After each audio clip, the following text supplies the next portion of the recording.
welcome to day 5. We are talking all about the craving to eat everything in sight and start over on your diet or healthy eating tomorrow. This training is specifically tailored to anyone who feels like they have kind of a hot and cold, on and off relationship with food, dieting, health. We'll see with a lot of our women, there's this desire to be on track with whatever the healthy eating plan is, and they'll be trying, and then they let themselves have, let's say, a cookie, a second cookie, a snack, and there's this mental thing that happens where it's like, oh my goodness, I blew it. I blew my healthy eating. I'm already off track. I might as well just keep going with this whole thing and binge or overeat on whatever I want and then start back healthy tomorrow. And a lot of times that healthy tomorrow might just look like a healthy plan, but for some people, they might fast. There might be something a little more drastic going on. And what happens is this puts your body in quite a yo-yo state where it's really not a healthy place for the body to be in either. Our bodies aren't designed to mitigate these massive differences over and over and over and over again. And I can speak for myself. I rode this on and off track diet roller coaster, gained and lost the same 40 plus pounds over and over. And I had developed debilitating thyroid and adrenal and kidney and hormone issues because of just the havoc I was putting my body through, right? So not only does this cycle keep you away from your goals with your physical health and well-being and your body size and so forth, but it also can be really detrimental on your health. And what I see for a lot of everyone, right, but women specifically, I'll see these little signs of chronic health conditions, and then it's like, boom. This happens for men too. But I'm speaking specifically for women. We work with so many women, especially in the hormone, thyroid, adrenal, endocrine space. There'll be like these little signs like fatigue or brain fog or sluggishness in the morning or lack of mental clarity or, feeling down, feeling bloated, those kind of things. And then before you know it, there's this health breakdown happening where they've realized that this really intense on and off track cycle with their body has really beat their body up, for lack of better terms. Then not only are they dealing with binge eating or overeating or emotional eating, you're also dealing with health complications at that point, right? So this cycle, 1, keeps you away from any type of goals of consistency. And then 2, it's just not good for your body.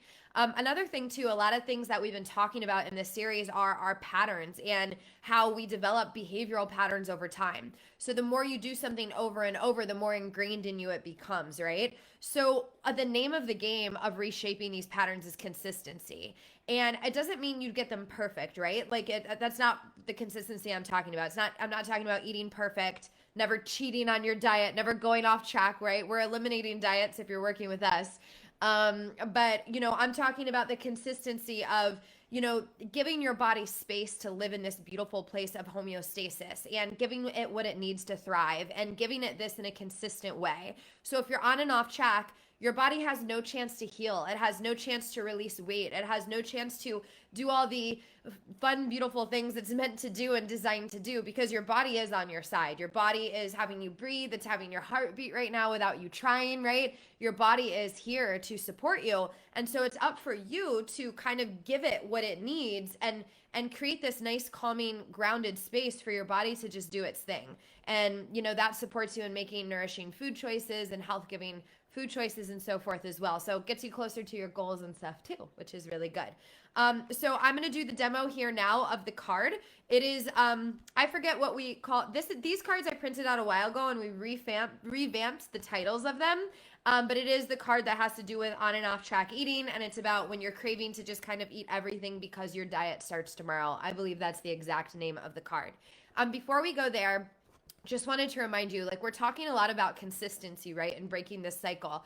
So, one thing with consistency is if you've been operating in this way of being with your food for a long time, sometimes it's difficult to break these patterns on your own. Sometimes it's tough to use the cards. Sometimes there's other things in place that make these cards not work because there's certain ways that you're relating to your food and body consistently that, maybe would have a card like this only work 1 time out of 10 instead of every day. And my ideal place to get you to is to where you don't need cards, right? I don't want you to have to pull out a bag of tricks when you have a craving or have a desire. I want you to completely shift your relationship with food where this stuff isn't an issue anymore and you can go focus on more exciting things in your life, right? So to do that, myself and our coaching director did open up spots in our calendar to talk to you for a complimentary Food Freedom Forever breakthrough call. On the call, we uncover what's going on in your world. You have a safe, beautiful space to kind of share, and we'll give you clarity. You'll know why what's happening is happening, and also lay out a personalized plan for you to stop. So to go reserve your spot there, I just wanted to remind you guys of that before we forgot. It's beatingbingeeating.com/craving-freedom-call. And then if you're listening to the recording of this, there'll be a link someplace around the video for you to claim that free gift that we're offering as a thank you for being a part of this series. And the calls are super supportive and just going to really make things clear for you and help you a ton. So now I want to demo the card, and then I'll, hang around to answer anyone's questions if you guys got anything for me. Okay, here we go. Okay, so you'll notice on every card besides yesterday's card, but yesterday's had it a little bit, almost every first question is kind of like a venting or what am I feeling, or it's the goal of this is to get you out of your head. And the reason I'm sharing this numerous times is I think it's really important because when we're in a pattern, we're in this entire state of being rushes over us, physiological, mental, emotional, and we get like in this programming that feels so hard to break out of and so hard to say no to. So getting out of your head is a really important part of this process. And so grab your journal and do these with me. Number one is, what am I feeling right now that's making me feel the need to just eat everything and start over tomorrow? So this is where you're brain dumping, and this was a really common pattern for me. So I'm going to share just kind of what I used to think when I was in this state. So this would happen for me if I had like an unhealthy night, like I'd been healthy all day, had an unhealthy night, and let's say I went out with friends, ate unhealthy, I'd get home and I'd be like, well, I already blew it. I ate those appetizers, I ate that dessert. I better just keep going because I'm already off track. And I've already like screwed my diet for the day, and I've already screwed my progress for the day. So fuck it, I'm gonna just keep going, and I'll just I'll restrict tomorrow, or I'll work out more tomorrow, or I'll wake up and skip breakfast and drink some green juice and flush it out tomorrow, and I'll just take care of everything tomorrow. So this was my vent, and vent out everything you're fearing, everything you're thinking, and just get it out of your brain and your body, right? And then I want you to, at that point, let me just make sure.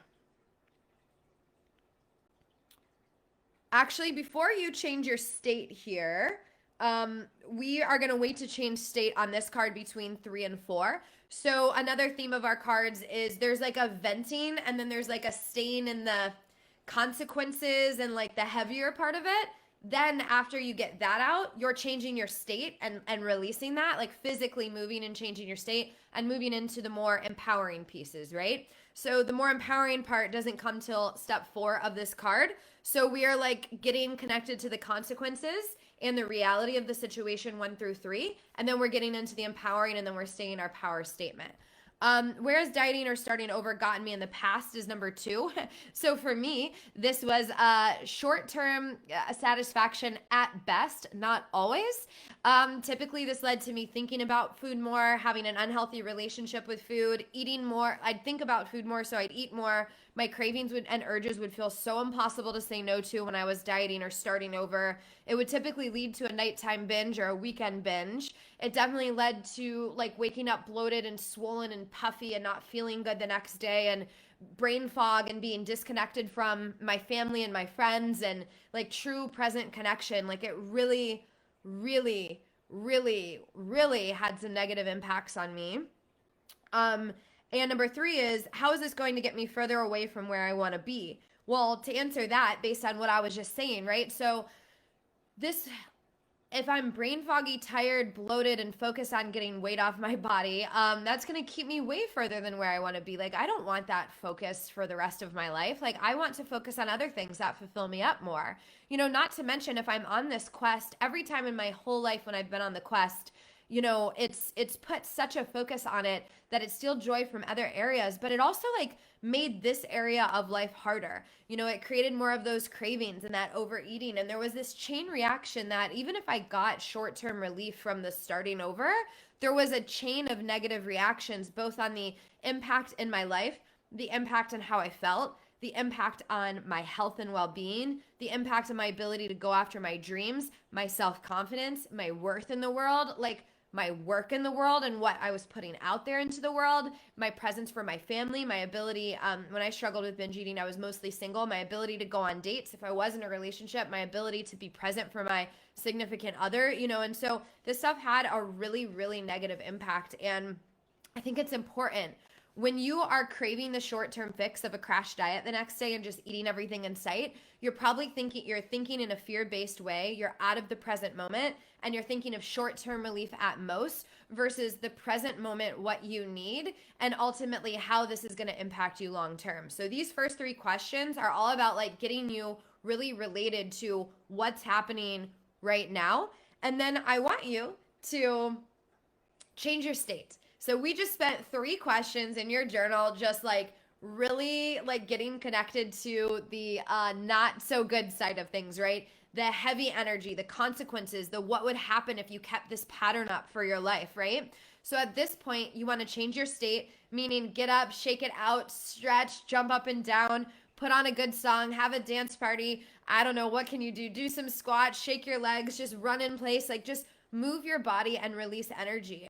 Shaking it out's actually really good. So I don't know if you've ever seen a dog that gets scared, they shake. Or like if you've ever seen a video online of like a lion chasing an animal that gets away or something, the little antelope who gets away, he shakes violently for like 2 minutes and then he just walks away like nothing happened. It's a trauma release. It's a release of all the adrenaline and all the things that are going on, and then he goes about his day. And our nervous systems work a little different than that. But just shaking, so just like moving your body loosely and kind of wiggling it out, so to speak, is a beautiful release as well, and it helps recalibrate your nervous system. So after you do your release, you take a few deep breaths, put your hand on your heart, get connected. And the question here is, what do I need instead?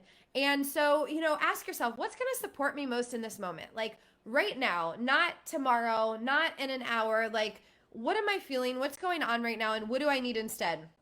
Do I just need a meal, like a supportive meal because I'm hungry? Do I just want a snack and then go to bed? Do I actually just need to like call a friend? Do I need to chill out and watch some TV? Like what do I actually need in this moment that's going to be supportive? And a meal's okay, but just make sure it's the real you choosing versus this other part of you that is in this pattern or this emotional reaction or this old way of thinking. And then number 5 is slowing down, practicing presence. If you are hungry, eat a nourishing meal, or if you do desire a meal, right? Eat a nourishing meal or something that's going to leave you feeling grounded in a way that's connected to your body. And if you're not actually feeling like you need a meal, then do something that's going to leave you grounded, supported, and connected to your body. And then your power statement for this one, for you to bonus points, plug in your phone and practice throughout the day, is it's safe to trust my body. I pause and take care of my body, even if I ate something that's triggering. I know as I honor my body, it will go to where it's meant to be. And, just keep reaffirming this. And if that power statement doesn't resonate for you, pick one that does from your journaling, right? And, you'll notice with all of these, there's this process of releasing, changing your state, connecting to what's actually true and breaking the pattern, and then choosing what's going to be most supportive for you in a connected way, and then reaffirming that with breath and a power statement. So big deep breaths in, hold, and exhale a little longer than you inhaled. It helps regulate your nervous system and the stress response in your body. Connect back to yourself and make a decision that's the real you versus this automatic patterned old way of being. And one last thing I'll say in the world of on-track, off-track eating is it really lives in the land of traditional diets. Like this idea of MyFitnessPal, that I have to eat X calories every day or everything is screwed. Or I have to, like this very linear, like I did good today or I did bad. And if I did bad, then I better keep doing bad because the badness is messing up everything. And then I'll just do good tomorrow. There's this very like linear thing. And yes, the body has a biocircadian rhythm of 24-hour days and all of that stuff. And yes, we do function on days, but especially for women, and this goes for men too, but women as well. Like if I've done a saliva hormone test over the whole month, and your hormones literally are changing daily. Like every single day, your hormones follow this little curve. And so you're going through a change daily. You might be eating today for the muscle that you broke down working out 2 days ago. You might be eating today for the hormone change your body's going through tomorrow. You might not need a lot of food tomorrow because you ate food today. You might not need a lot of food tomorrow because your body's just not asking you for it, and there's this ebb and flow that happens. So just because you had a bunch of cake or a bunch of pizza out with your friends or at a pizza night at home, this doesn't mean that your whole day is ruined. It just means that you ate pizza in that moment, and the next moment you're hungry, you get to eat again. Like the body isn't just this linear little thing that only functions one day at a time. There's a cumulative impact that happens. And so when someone lives in on and off track, they live disconnected from the present moment. They live in the past damage or the future making up for it. You're not living in what's going to support me right now. Because just because I had a lot of pizza for lunch, I might legit be hungry at dinner and need a meal. I don't have to go on a binge all night, and I also don't have to starve myself or not eat enough because I ate pizza. When my body is telling me, hello, I need food, it's okay to eat it, and things will balance out. You may naturally eat less because you ate more earlier, but it's important that you connect to your body and use a connection with your body to guide you versus just this idea and this extremely disconnected way of operating of I blew it or I didn't, I'm on track or I didn't, F it or do it, whatever that language is for you. So I hope this helped. This is like one of the most consuming cycles. I feel our clients come from all walks of life and all different things, but I would say 70% of them or more have had to deal with this at some point or come to us dealing with this. So shifting this mindset is a massive part of freedom. And, go back and listen to card 1 or demo 1 if you want to learn more about what this dieting and what kind of going back to that restrictive on-track lifestyle does for your body, right? It makes your cravings worse, makes you overeat or binge more, and all the things you don't want. So, then as it goes into like, what do I do instead? And that goes into the connecting to your body and making those present moment decisions. And I know that this is hard, especially if you've lived in a way of being that's been super disconnected from your body, especially if you've lived in a way of operating that is so external focused of what you should eat, like other people telling you what to do, plans telling you what to do. I know it's difficult to think of letting go of that. I know there's fear about gaining weight. I know there's fear about losing control in food if you don't trust yourself with food. I get it. Every single one of our clients feels like that coming to work with us. I felt like that coming into this world. And a lot of people who practice things like intuitive eating do lose control with food and do gain weight, right? And I'm not knocking intuitive eating. I think it's a beautiful tool. But there are things that have to be done between dieting and just, I listen to my body now. For most people, some people can make that switch really easy. But for many people who have been binge eating, compulsively overeating, emotional eating, there is a transition that needs to happen that works with your brain and body, that breaks these emotional, mental, and habitual patterns and really sets you up for success in this transition so you don't lose control with food and gain a ton of weight and get nervous and scared about that and go back to your old way of doing things. So if you want support with that, if you don't even have to know that you're ready to let go of your current way of doing things, but if you're at least open-minded enough to say, hey, what I'm doing is not working and I need to explore something else, then please, please, please schedule that complimentary breakthrough call with us. I checked with Stell this morning. We do have a few more spots available. She's been really busy this week. We both have. And we would love to speak with you and support you and give you guidance and clarity to get to the other side of this. And if you getting to the other side of this looks like having support with us after the call, great, we can talk about that. And if it looks about like you going to work with someone else or going to read a book or going to practice something else that doesn't have to do with continuing your journey with us, we will point you that direction, because ultimately your food and your relationship with your body, especially as a woman, if you're a woman watching, hey men, if there's any men watching, but a lot of our clients are women. Like typically for women, there's so much self-worth wrapped up in your body, and there's so many beliefs about yourself and your your worth wrapped up in your body. And this can happen for men and women, right?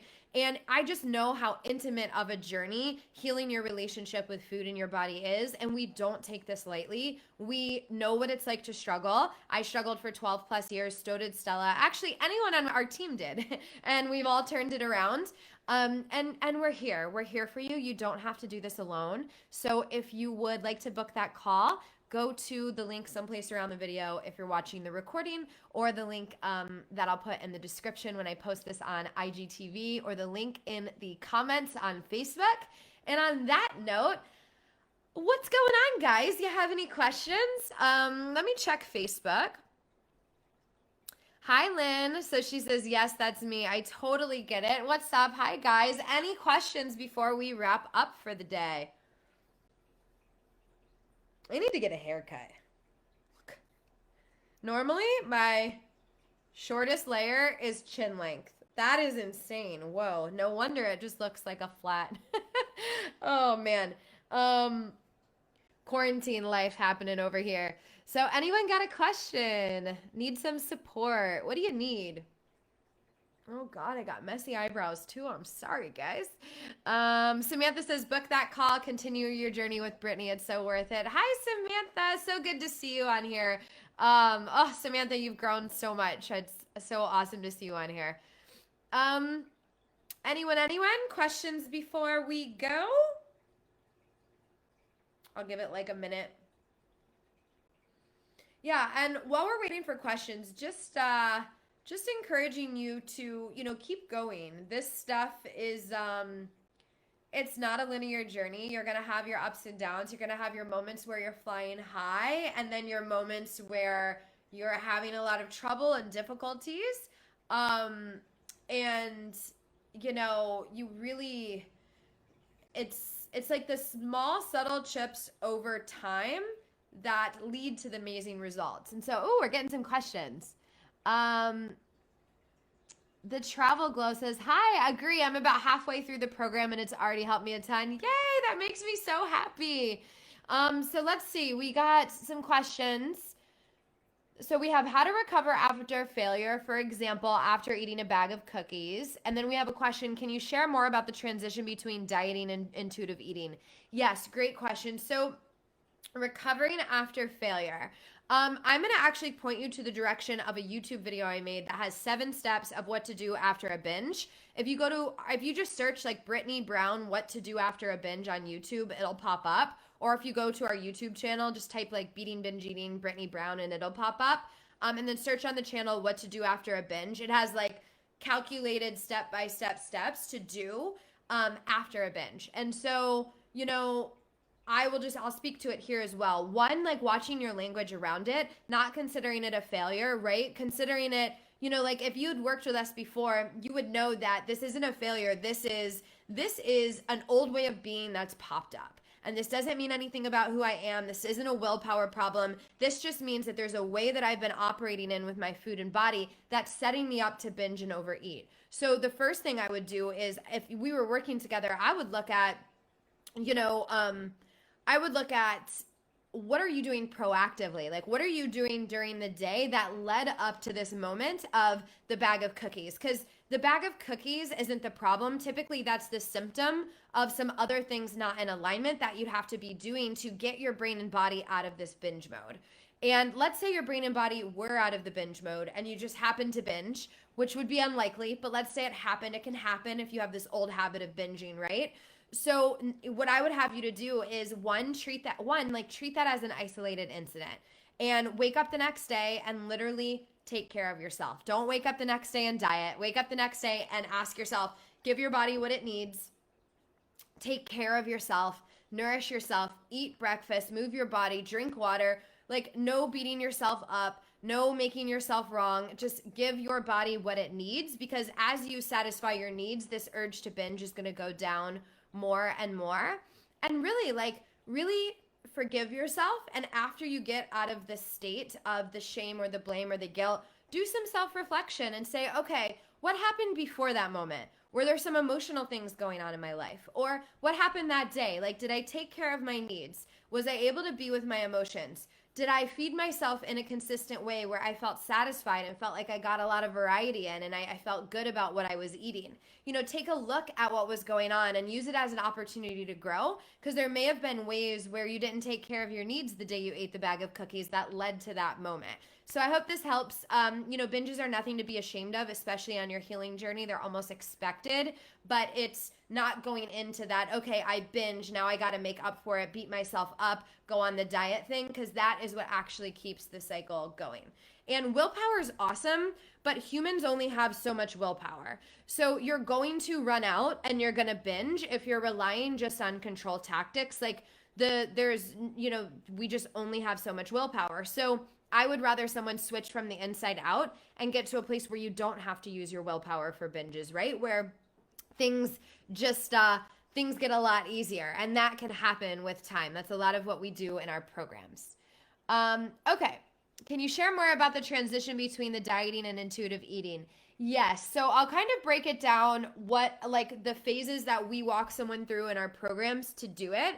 So the first phase is getting someone out of survival mode, because if someone has been dieting, controlling their eating, or here's the kicker, thinking like a dieter. Like even if they're not dieting, but they got a mental dieter, mentally judging their food choices, constantly telling themselves they need to get better, need to get on track. If someone's saying all day, I need to get on track tomorrow, I need to get on track tomorrow, like, of course their brain's going to be like, well, you better eat today, right?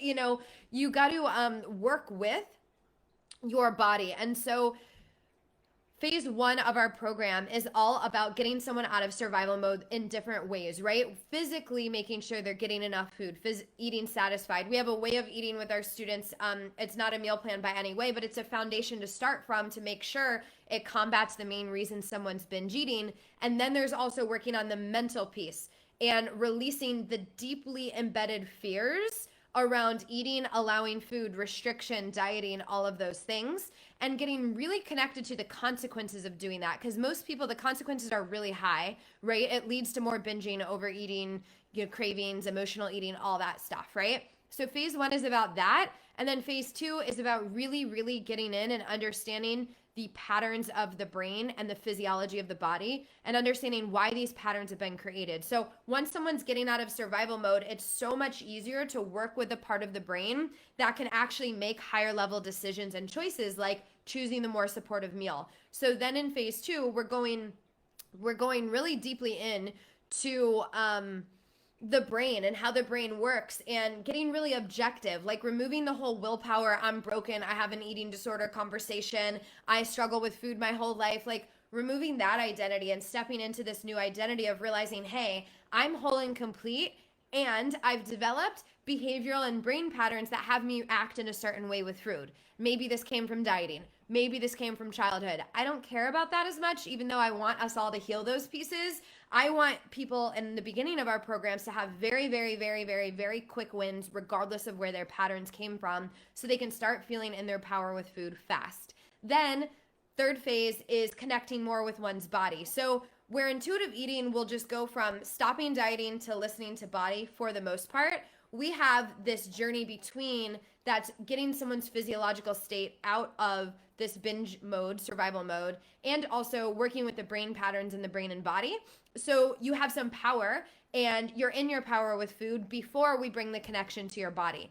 What's cool too is as you get out of that survival mode from phase 1 and 2, your body starts to talk to you a little bit more. Your hunger fullness cues come back. So then we're moving someone into a connection with their body, as far and listening to their body and getting feedback from how they're feeling from their meals, and eating in a way that has them feel good, and all these beautiful things. And then after that, for us, we go into more of the some of the deeper emotional layers around self-worth, around emotional patterns, managing emotion in life without using food to cope. So there's this front end physiological piece that's extremely objective.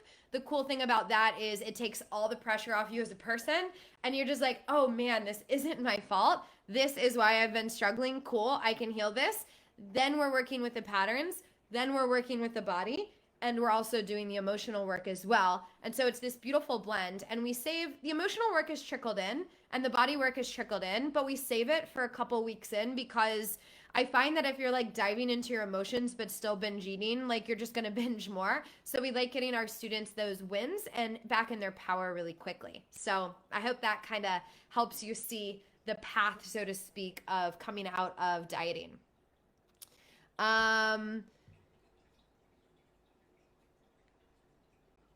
Someone says, what if it was, sorry, I can't breathe.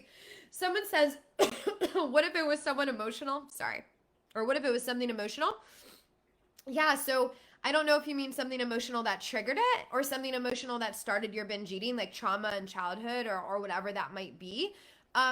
So if it's something emotional that triggered it, learning how to be with, process, and manage your emotions and give your body and your brain and your nervous system what it needs without going to food is a huge part of the process. We actually went over that on day 2 of this series. There's a craving card dedicated to supporting you through emotional eating. So if you haven't downloaded that, make sure you go to the link in the bio if you're on Instagram to go through that. And then, like doing the emotional work is great, but I want to get you in your power with food as you're doing the emotional work. So all that emotional work isn't triggering more binge eating. But, my belief is even if there's emotional healing to do, I believe someone can still stop binge eating, even if all the emotional healing isn't like boxed up with a little bow on it, right? I feel like you can get power over your patterns and your emotions while simultaneously doing the work. And the work doesn't have to be done and complete to this perfectly healed place to stop binging. I stopped binging when I had no money, living on a couch, just left a toxic relationship, was stressed as all hell. Yes, I was emotional eating, but I was able to, okay, how can I be with this in the moment and make a supportive choice? And then throughout my life have done deeper emotional healing work. But stopping binge eating and emotional healing altogether, does emotional healing help? Yes. And do we have to have emotional healing completely done and refined into this 100% healed place to stop binge eating? No, I don't think that we do. Controversial opinion for some, but it's just what I've seen. Anna says, tips on slowing down at meals. I'm a fast eater. And Rebecca says, where do we find the craving cards? So quickly for the craving cards, it's beatingbingeeating.com/freedom from cravings. When you sign up for that, you'll get the cards, you'll get the recordings from the past series, and they'll come out to you daily. If you're on Instagram, it's the link in the bio. Anna says, tips for slowing down. Anna, this is going to sound so simple, but like breathing. So if you study the, my neck is a little sore, so I'm going to sit different, guys. If you study the nervous system and the stress response in the body, there are parasympathetic and sympathetic nervous system. I forget which one is which, but one is responsible for resting and digesting. And the one responsible for resting and digesting is activated via breath. And one of the only scientific ways that they've found that a human can do this on their own without any outside interaction is by exhaling longer than you inhale. So if you're inhaling for 4 counts, you hold for 1, you exhale for 5 to 7, let's say. And you do this a few times and it connects you to your body. It reduces the stress response in your body, and just practicing breathing before, during, and after your meals. I'm not so big on the taste, chewing so slow that you recognize the colors and the taste and the textures. I get it, and I like that practice if that feels good for you. But for me, that never was my thing. I practice gratitude before my meals. In my mind, I don't want to say always, I don't always do this. Sometimes I eat a little quicker, but at least out of 2 of my meals a day, I always practice a little gratitude inside and to say thank you, for the meal, but also all the work it took to get the meal on my plate. If you're eating a carrot, where the heck did that carrot come from? A farmer had to grow this dang thing. Someone had to work in the field and get it. It had to be cleaned and washed and packaged and somehow shipped across the country into your grocery store. That's pretty cool, right? There's this beautiful process that has happened to get your food. And so just bringing a little more mindfulness to your choices. And slowing down with the breathing has been my biggest thing. Some people, chew for 10 to 20 things each bite. Like that always felt tedious for me. And I don't like my meals feeling like work. So just the slowing down and acknowledging that I was eating and being present really, really helped me a ton. And then other tips, like some people will put their fork down between bites. Some people will chew slower. I don't do that as much. Sometimes I'll do the fork down. Like if I'm with friends and I notice I'm eating fast, I'll put my fork down. I'll sit back, take a breath, and just like take in my surroundings versus just like, things like that can help. But it doesn't have to be, don't make it like work. Don't make it like, okay, I'm going to chew 20 times and then I'm going to check out the color and the taste sensation. Like, I don't know. I don't think this shit's got to be so hard. Julie, this is very helpful. Brittany, you're such a you're wonderful and have so much understanding and knowledge. Oh, thanks, Julie. I'm trying so hard and it's nice to know you understand. I appreciate all that you do. Don't give up on us. I'm going to book a call. Oh, Julie, that's so great to hear from you. I really appreciate that. I love offering the support. It's actually been really cool to connect with everyone in this way every day. I'm really enjoying it. Okay, I think that's it for today, guys. I hope you like this lesson. This is actually one of my favorite ones. I think because this pattern was so prevalent for me, and when I broke out of the on track, off track eating and just faced myself, faced myself and faced my fears that came up and was like, I took the on track, crazy, strict option away. So I had to face myself with my binges. Like, hey, there's no making up for this. So am I going to do this thing or not? And when I eliminated the idea of like, I can go, drink lemon water and green juice all day and sweat in the gym and detox and all these things. And nothing wrong with green juice, lemon water, sweat, or detoxing, but using it as a makeup mechanism for your eating and living this very unhealthy on track, off track lifestyle is not supportive for your health and well being, your energy, your vitality, or anything, right? So, when I took that option of this control and restriction off the plate, I really had to be with my patterns of my binging with food. And it was confronting, but it was so worth it. Like breaking this pattern literally saved my life, and I'm not exaggerating. So if you guys need help, link in the bio to get the cards. When I post this to IGTV, I will drop the link to book a call. If you're watching this recording, book a call. I promise you we will be able to support you. You'll leave the call feeling really liberated and understood no matter what you decide to do after the call.